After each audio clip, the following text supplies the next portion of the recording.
আগরতলা পুর নিগম, অন্যান্য পুরসভা এবং নগর পঞ্চায়েতের সব সদস্য এবং এইসব সংস্থার চেয়ারম্যান, ভাইস চেয়ারম্যানদের বেতন ভাতা বৃদ্ধির পরিকল্পনা রয়েছে। বৃহস্পতিবার বিধায়ক দীপক মজুমদারের আনা এক লিখিত প্রশ্নের উত্তরে এ কথা জানিয়েছেন মুখ্যমন্ত্রী ডক্টর মানিক সাহা।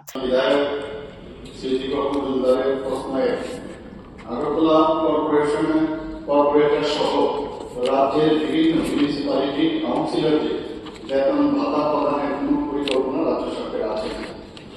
উত্তর হচ্ছে, আগরতলা কর্পোরেশনের কর্পোরেটর সহ রাজ্যের বিভিন্ন মিউনিসিপ্যালিটি কাউন্সিলরদের সাম্মানিক ভাতা বৃদ্ধি বা প্রদানের বিষয়ে সরকার পরিকল্পনা করছে।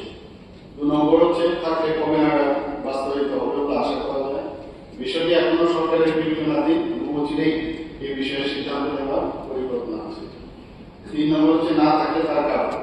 1 নম্বর প্রশ্নের উত্তরের পরিপ্রেক্ষিতে কোনো প্রশ্ন উঠে না। সরকারের পরিকল্পনা আছে এবং 1 নম্বর প্রশ্নের উত্তর বিষয়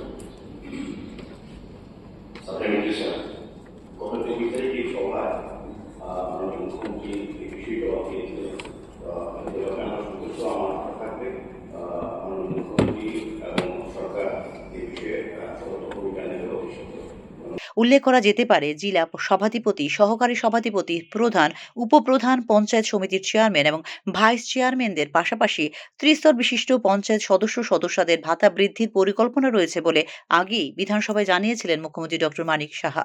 ত্রিস্তর পঞ্চায়েতের অন্যান্য নির্বাচিত সদস্যদের ভাতা দেওয়ার পরিকল্পনাও রাজ্য সরকারের রয়েছে।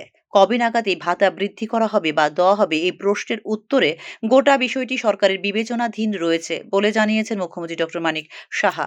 2019 সাল থেকে সরকারের সিদ্ধান্ত অনুসারে মাসে 15,000 টাকা করে সাম্মানিক ভাতা পাচ্ছেন জেলা পরিষদের সভাধিপতিগণ।